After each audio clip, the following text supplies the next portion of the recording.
Technology. It's all around us. Every day, it seems we're more connected. Our laptops, smart TVs, phones, and our tablets. I mean, if you're anything like me, you wake up amazed by what happened overnight and you wonder what tomorrow will bring. But all this connectivity comes at a price, and it's one that we're all pretty familiar with. Power. Yeah, I can stream YouTube or Netflix on my phone, but in a few hours, there I am tethered to the wall again looking for more juice.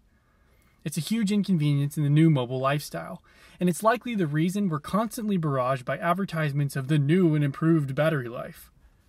But for most people, that's where the concern about power kind of ends.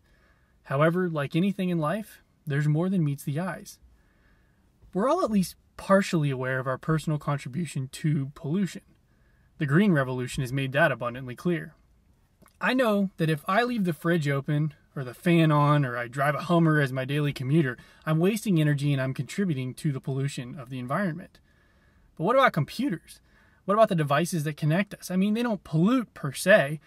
I mean, maybe when I throw it away, the battery isn't great for Bambi, but it's not like I need a carbon tax levied on my monthly bill. The extent of my device's contribution to pollution doesn't really go much beyond the energy it takes to constantly charge it, right? Well, that's not exactly the truth. In order to try to get to that truth, let's take a look at the golden child of high-tech companies, Google. Now, it doesn't take too much poking around to know that Google is concerned about their environmental impact. It takes a whole lot of energy to run Google's server farm.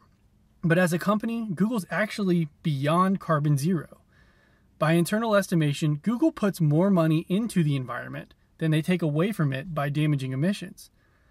While Google is seemingly doing everything they can to combat the impact of our increasing connectivity, it's important to remember the data that Google prepares for us.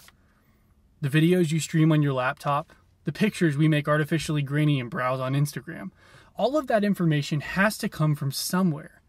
And it takes energy to turn a bad attempt at a foreign language into a suited Korean man dancing on your desktop.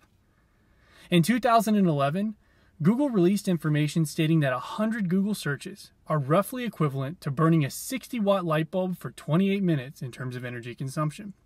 Now, that's not all that negligible. I mean, sure, in comparison to cranking all the stove burners to high to make the room have a nice red hue, it's nothing. But if Google is the industry standard for efficiency, how much energy does watching Netflix use out in the ether? What about Amazon, Facebook, MySpace, or Xbox Live? With the exception of Google, these companies aren't exactly forthcoming about the amount of energy they require to get you into that next match of Halo. But it's certainly worth thinking about when hours of internet research could be powering a cell phone for weeks on end. It really brings into question whether opening 11 tabs and buffering 5 HD videos only to ever watch 15 seconds of each one is an environmentally reasonable action. I don't know, it's just food for thought. The next time you're mindlessly browsing the web, remember every time you click that next link, and each time you press refresh because the page took an extra second or two to load, you aren't only using your laptop battery. You're certainly contributing, however, to pollution out there in the real world, even if you can't see it.